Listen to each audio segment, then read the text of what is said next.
I will not also do something in order. Torion, ang aga-aga, iyakin ka. Pinagsasabi mo. Alam mo, kagabi ko pa ito napanood eh. Natatawa ako. Anong gamit mo? RA 9372. Against Alfred. Boom. Pikat. Alam mo, Attorney Torion, wala naman dapat akong dito eh. Natatawa lang kasi talaga ako sa'yo. Bakit mo bibilugin na naman yung mga ulo ng mga supporter nyong Sko? RA 9372, alam mo naman kung sino ang posibleng at ang pwedeng makapag-violate yan. Diba? Nakakaloka ka. At saka ini-explain mo, okay, pwede, oo, nandun na ako, cyber libel po pwede, oo.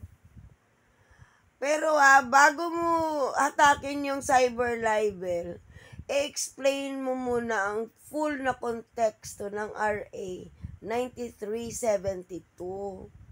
Kung talaga ito ba'y direktang mag-a-apply kay Alfred.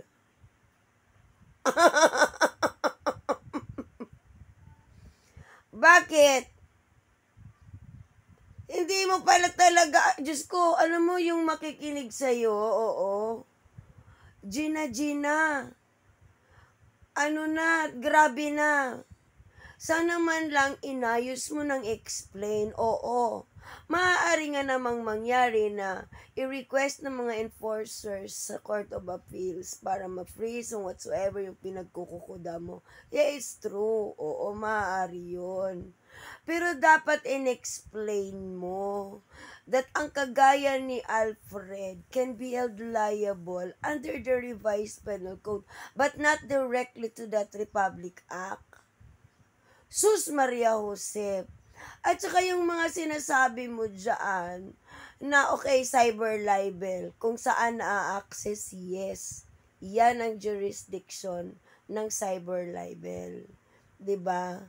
Pero yung sabihin mo na KOJC all over the world for 200 countries, kung saan meron kayong KOJC na member. Sure ka sa pinagsasabi mo? Hindi mo ba na-sure na yung direct infliction sa'yo dapat? Anong kinalaman ng ibang member as part of KOJC? Plinay mo naman as members of the KOJC. Do they have the right to file case against Alfred all over the world? Are they directly inflicted by the words of Alfred? Nagpapatawa ka. Anong meron sa Africa? Nandun ka ba sa Africa when you access it? And are you sure Africa ay criminal liability ang meron sila? Or the other parts of the world where nandun yung KOJC member ninyo kuno? Are you sure that all of those part of the world ay meron liable ang criminal liability ng cyber libel? May iba kasing country, Mr. Attorney Torion, na civil lamang. Oo. Sana pinagkukuda mo ang civil damages na lang. Oo. At in-explain mo din na ang civil damages ay walang kulong. Nagpaparami ka ng tanga dito sa Philippines yung mga suporte nyo, yung hindi nakakaintindi kung ano talaga ang tama. Kuda ka ng kuda. Alam mo sa pangyayari na to, naiyakin ka, you just only prove to the world kung anong klase kang lawyer, sir. Saan ka ba nakakakita ng isang abogado na kapita-pitagan ko, no? Pero nag-file ng TRO without the presence yet of the subpoena na gusto nyong ipatigil pansamantala.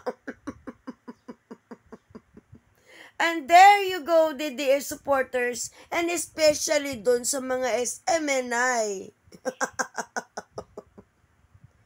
na mga mapangmanood, tawag dyan. Nakakatawa na Oo. Pero in anyway, tama naman si Alfred eh. Dami mo ko da. Chupi, magkaso ka na lang. Huwag ka na lang manguto ng viewers mo, sa pagiging iyakin mo. O ayan na naman, umariba pa itong isang mandalulo. Oo, ibigay mo daw muna. Yung una nakikipaghabulan pa. Mandalulo, i-cancel mo na lang kaya muna yung passport ni Alfred, which is yun ang sinasabi mo. At nang, di ba, wala nang choice si Alfred.